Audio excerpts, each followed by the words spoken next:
जय श्री कृष्णा। आज बहुत अच्छी बातें हैं। अहंकार का श्राद्ध करो और लाइफ को एंजॉय करो, आनंद से जियो। कैसे जियो सुनिए, बहुत अच्छी बात है। नॉर्मल बातें होती हैं लाइफ की। जीवन क्या है? आर्ट ऑफ लिविंग, जो हमें गुरु समझाते हैं। गुरु रोज सिखाते हैं, एक एक पैड़ी एक एक स्टेप रोज रोज चढ़ना सिखाते हैं। सुनिए, अहंकार का श्राद्ध करो। जिस अहंकार ने इतना पाप कमाया कि तुम्हारी एक अलग हस्ती बना दी और भगवान की एक अलग हस्ती बना दी। अहंकार दीवार का काम करती है। अहंकार भेद डालता है, आपस में मिलने नहीं देता। भेद, तू अलग मैं अलग, ये अहंकार करता है। अहंकार जुदाई का कारण है। अहंकार जुदाई का एहसास कराता है। अहंकार ने कहा तू जुदा, भगवान जुदा, तुम अलग हो, भगवान अलग हो। ये अहंकार ही तो कहता है। अहंकार की निर्वृत्ति के लिए सत्संग है। अहंकार को हटाने के लिए ही सत्संग है, वरना अहंकार हट नहीं सकता किसी का भी। सत्संग में कुछ और थोड़ी सिखाया जाता है, कुछ और थोड़ी बताया जाता है। यही जीवन का सत्संग है। यही सत्संग है जो गुरु हमें रोज रोज सिखाते हैं। उससे ही तो अहंकार हटता है, वरना हर व्यक्ति भिड़ने को तैयार है, सिंग मारने को तैयार है एक दूसरे के। आप विसर्जन होए तो सुमरन कहिए सोए, राम जपत राम ही रहा। आप विसर्जन होए, अपने आप का विसर्जन कर दो तो सुमरन कहिए सोए, राम जपत राम ही रहा। राम को जपते जपते राम ही रह जाएगा, मैं रहने की नहीं है। तब आप विसर्जन हो जाएगा। आपका ही विसर्जन सिर्फ सत्संग इतना ही है। अपने आप का ही विसर्जन करना ही सत्संग है। कोई ज्ञान ध्यान कुछ नहीं चाहिए। जिसको अपनी हो मैं, ये जो मैं है, मैं करता, मैंने किया, मैं ही करता हूँ, मेरा ही है, ये है ईगो, अहंकार। इसको ही विसर्जन करना है, इसको ही मारना है, इसको ही अपने से अलग करना है। और ये सब ज्ञानी सिखा सकते हैं। कोई संत, कोई गुरु हमारे जीवन में आए, वही कर सकता है ये सारा कार्य। अहंकार का आवरण हटते ही आपका सत्य स्वरूप प्रकट हो जाता है। जब तक अहंकार है तब तक भगवान से जुदाई है। मैं हूँ तो जुदा हूँ, मैं नहीं हूँ तो मैं ही खुदा हूँ। इतना सा ही ज्ञान है। संसार में लोगों का श्राद्ध करते हैं मरने के बाद। भाई जो मर गया उसका श्राद्ध करो, मरा तो शरीर। अब आप हलवा खाओ, पूरी खाओ, कुछ भी करो, गए हुए को थोड़ी कुछ मिलता है, वो तो पंडित खा के चला जाता है। जीते जी अपना श्राद्ध करो, ये गुरु कहता है। मरने के बाद देख नजारा, तभी आनंद आएगा जीवन में, वरना कुड़ते रहोगे, पिसते रहोगे, दुखी होते रहोगे। श्राद्ध करने का मतलब कोई हलवा पूरी नहीं है।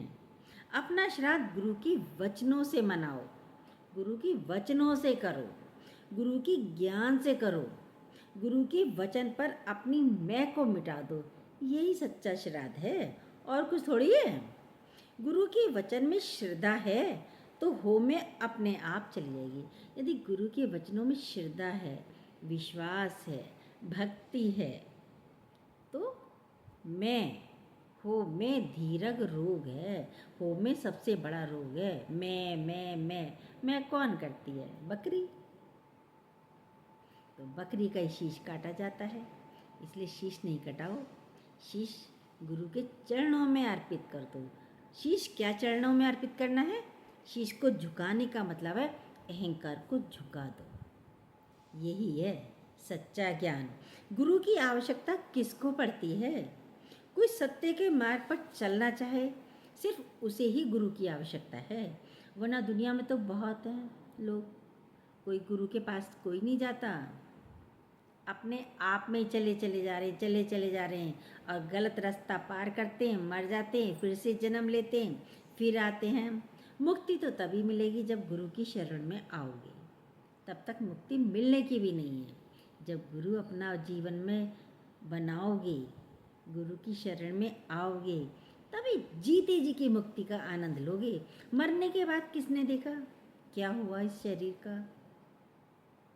यदि जीते जी का आनंद लेना है तो आज ही गुरु बनाइए, किसी बहुत अच्छे गुरु की शरण में जाइए। और शरण में जाना ही काफ़ी नहीं होता है कि आज गए आज ही हमें सब कुछ मिल गया, नहीं। जाते रहिए, बैठते रहिए, नम्रता, सहनशीलता, धीरजता, प्रेम वहीं आता है। और कब अहंकार चला जाता है पता भी नहीं चलता। अहंकार रहता ही नहीं, क्योंकि हमें वहाँ सच्चाई पता चलती है।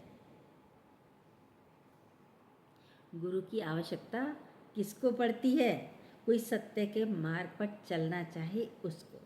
कोई चलते हुए जो बीच में बाधाएं, संशय आते हैं, उसकी निवृत्ति के लिए गुरु की आवश्यकता पड़ती है। हर कोई कहता है बहुत दुखी हूँ, बहुत प्रॉब्लम है, बहुत समस्या है जीवन में। कोई समस्या रहेगी नहीं जब गुरु जीवन में होगा, क्योंकि समस्याएं कुछ है ही नहीं, वो हमारे विचार हैं। सारी समस्याएं हमारे विचारों में हैं, वैसे कोई समस्या नहीं है। अब समझो हमें किसी प्रेमी के घर मिलने जाना है, तो क्या करते हैं? रास्ता लंबा है तो अपना नेविगेशन लगाते हैं ना, गाड़ी में बैठे हैं, और जब पहुंच जाएंगे तो क्या करते हैं? नेविगेशन बंद कर देते हैं। गुरु उस नेविगेशन का काम करता है। गुरु हमें वहाँ तक, मंजिल तक पहुँचाने का काम करता है, नेविगेशन का काम करता है। तुम्हें तुम्हारी मंजिल पर ले जाकर खड़ा करता है। अर्जुन को कृष्ण भगवान ने क्या कहा था? सारे अध्याय बता दिए, सब कुछ बता दिया, सब कुछ समझा दिया कुरुक्षेत्र के मैदान में। भाई अब तेरी मर्जी, तू लड़ाई कर या मत कर, मैंने तुझे सब कुछ समझा दिया। गुरु भी यही करता है। ये रास्ता सही है, ये रास्ता गलत है, ये रास्ता लंबा है, ये रास्ता शॉर्ट है, पर सही कौन सा है ये सिर्फ गुरु बताता है। हमें नहीं पता सही मार्ग कौन सा है। हम तो 84 लाख की योनियों में भटकते रहते हैं, चलते रहते हैं, आते रहते हैं, जाते रहते हैं, विषय वासनाओं में पड़े, मोह में पड़े, अंधे हो जाते हैं। होते ही नहीं होते, लेकिन गुरु हमें बचा लेता है। एक ही जीवन में, इसी जीवन में मुक्ति दे देता है, इन 84 लाख से बचा लेता है। वरना भगवान के पास तो 84 लाख ड्रेस हैं। आप आते रहिए, जाते रहिए, पहनते रहिए, किसी भी चोले को धारण करिए, आइए। जहाँ आपकी इच्छा होगी वहीं वास होगा, जहाँ आपकी वासना होगी वहीं वास हो जाएगा। तो गुरु हमें बचाता है गंदगाई से, इस आवागमन से। जो टकराव है वह अहंकार है। जहाँ टकराव वहीं अहंकार है। अहंकार के कारण ही तो लड़ाई होती है, वरना सब तो अपने हैं। पराया है कौन? कोई भी पराया नहीं है। हम सारी दुनिया को ब्लेम करते हैं, आरोप लगाते हैं, इसके कारण हुआ, इसके कारण लड़ाई हुई थी, इसके कारण ये खड़ी हुई बात कर रही थी ना, दूध इसलिए निकल गया, इसके कारण निकला, इसके कारण सब्जी गिर गई, इसके कारण दूध गिर गया। ब्लेम औरों पे लगाते हैं, लेकिन ध्यान आपका भटका तो ब्लेम किसी और पे मत लगाइए। मेरा ही मिथ्या अभिमान जिसमें मुझे मान की इच्छा होती है, हमारा ही तो मिथ्या अभिमान होता है। क्या है? मान की इच्छा है, सब मेरा सम्मान करें, मान करें, कहीं भी जाएं, मेरी मानी जाए, मेरी ही बात माने। मैंने कहा था ना, मेरी बात माने, ये इच्छा होती है। मैं ठीक हूँ, आई एम ऑलवेज राइट, मैं हमेशा सही कहती हूँ, मैं हमेशा सही कहता हूँ, आई एम ऑलवेज राइट। ये सब चीज़ें दुख का कारण हैं। अपनी निंदा कराना बहुत मुश्किल है, लेकिन साधु संत तो अपनी निंदा करा कर बैठे हैं। सुनते हैं, हरे गाया आपके लिए ये कह रहा था, ये कह रहा था। बुद्ध भी भगवान तब बने जब उनकी निंदा हुई। कितने ही साधु संतों को आप देखिए, सबकी निंदा हुई तभी भगवान बने। ऊंचाइयों पे पहुँचे। तभी तो संतों ने कहा है, कबीर दास जी ने कहा है, निंदक नेड़े राखिए। निंदा करने वाले को अपने पास ही रखो, अपने बगल में रखो, दूरी मत बनाओ उससे। वही तो तुम्हें सही रास्ता देगा। सत्संग कोई ऐसे ही नहीं जाता। जब घर वाले दो चार बात सुनाते हैं तब निकल निकल के आप सत्संग की तरफ जाते हो। तो शुक्राने घर वालों के, यदि आपको एक कील ना लगाई होती शब्दों की, एक कांटा ना लगाया होता शब्दों का, तो आप सत्संग में नहीं जाते। तो शुक्राने बोलिए कि यदि वो ऐसा ना करते तो आप सत्संग नहीं पकड़ते, सत्संग में नहीं जाते, सत्संग की बातें नहीं सुनते। तो शुक्राने है ना। मन को भी तभी भाता है जब मन दुखी होता है किसी की बातों से। लो कर कर के मैं थक गई, सारा जीवन इनके लिए मरी पिटी, मरी घिसी करा काम, सब यही कहते हैं। कोई फ़ायदा ना है, इससे अच्छा तो मैं सत्संग चली जाती। तो अच्छा था, तो जाइए ना, किसने रोका है। सुनिए सत्संग, जा सकते हो जाइए, नहीं जा सकते हो तो 1 घंटा कमरा बंद कीजिए और बैठकर सुनिए। क्योंकि मन की खुराक सिर्फ भगवान की बातें हैं, तेरी मेरी बातें नहीं है। मन को तो वही बातें चाहिए, खुराक चाहिए। और जब तक भगवान की बातें मिलेंगी तब तो शांत होएगा, वरना ये शांत नहीं होएगा, अशांत रहेगा। ईगो नहीं थी ना, तभी कह सके। लड़ाई करते हैं, कहते हैं ना, ईगो के कारण ही लड़ाई होती है ना। गुरु नानक जी ने लिख दिया, दुनिया निंदे नानक चिंदे।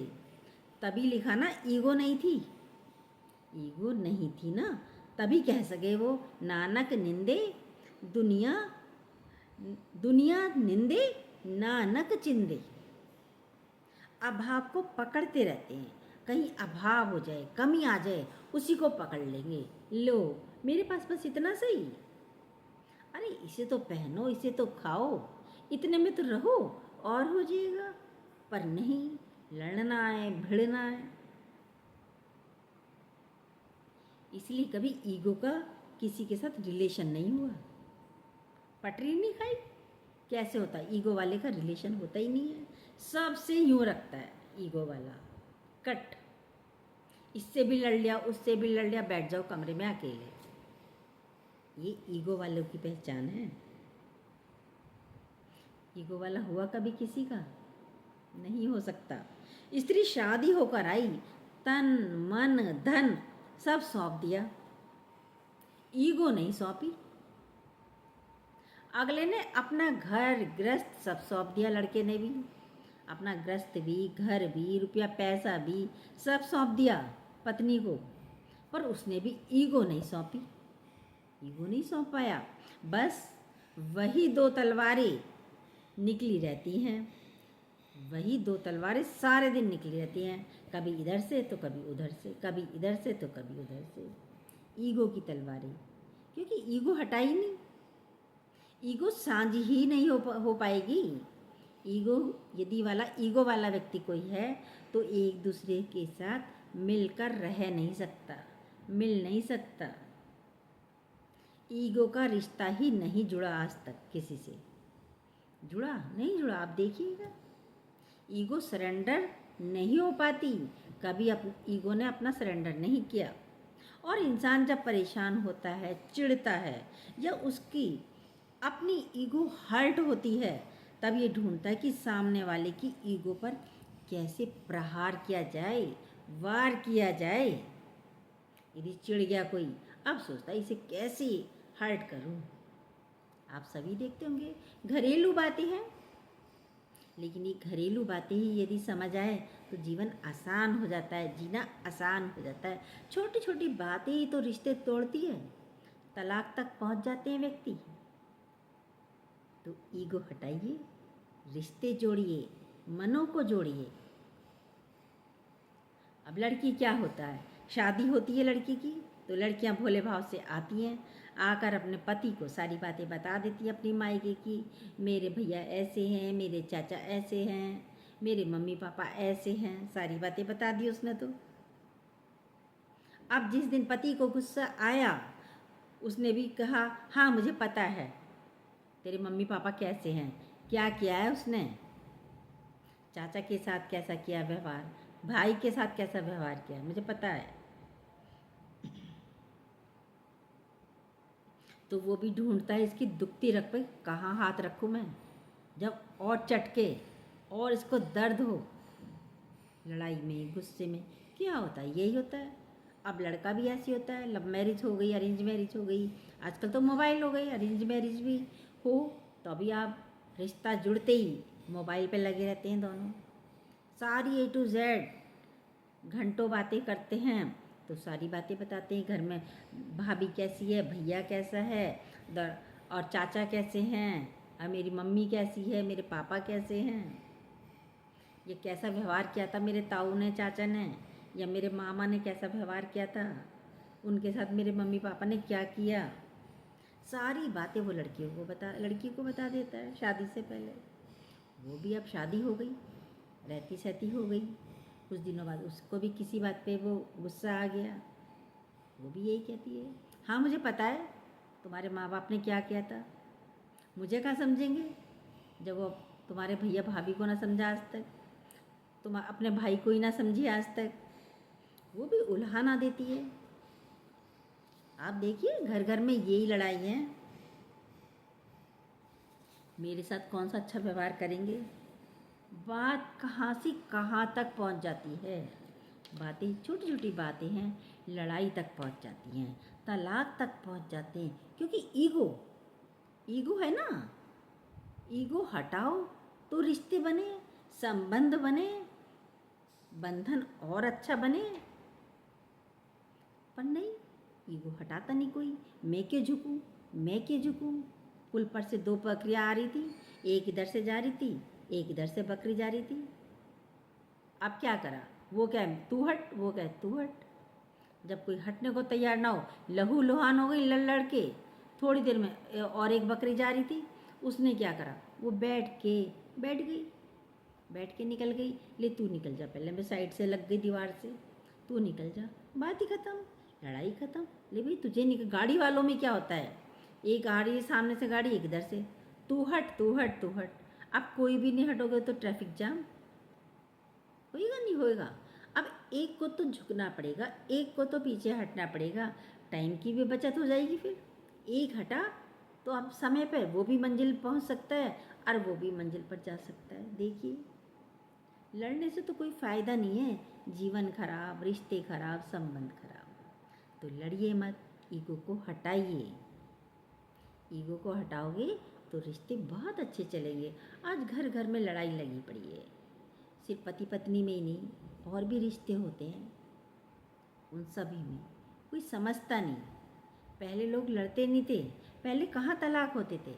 आज देखो घर घर में लड़ाई, घर घर में अलग चूल्हे, क्योंकि प्यार नहीं, प्रेम नहीं, व्यवहारिकता नहीं, संस्कार नहीं, कोई किसी के पास बैठना नहीं चाहता।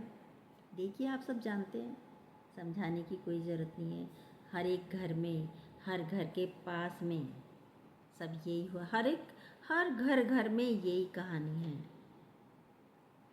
तो संस्कार अच्छे हों तो बच्चे भी अच्छे, तो माँ बापों का काम है बच्चों को अच्छी शिक्षा देना।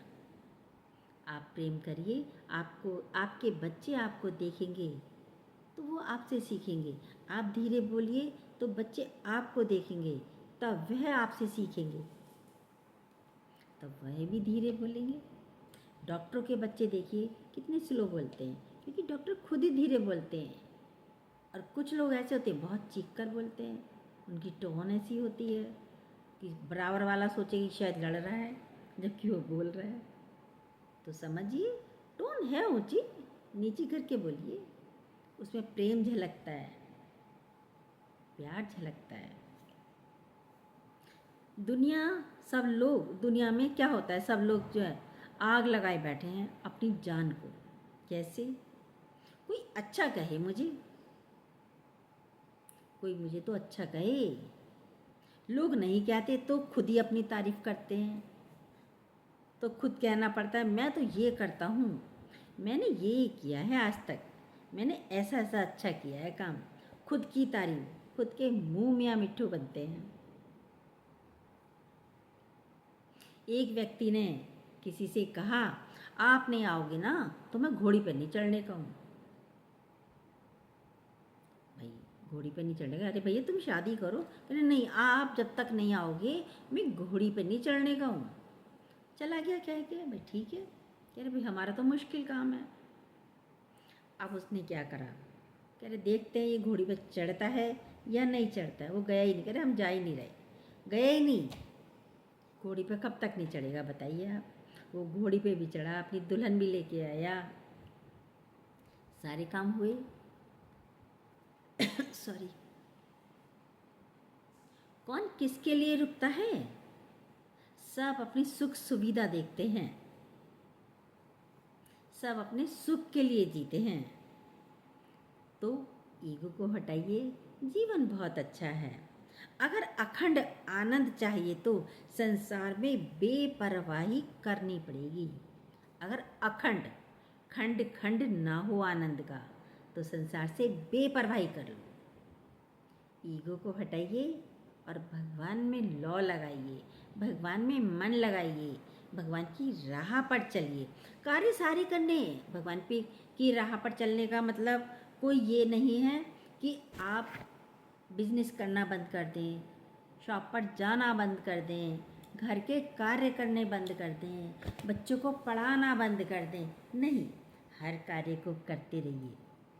कार्य तो सारे करने हैं, लेकिन हाथ रख काम में और मन रख राम में, ऐसे रहिए। जय श्री कृष्णा। यदि छोटी सी बातें आपको अच्छी लगी हों तो प्लीज़ जो न्यू हो सब्सक्राइब कीजिएगा, बेल को दोबारा प्रेस कीजिएगा। जय श्री कृष्णा।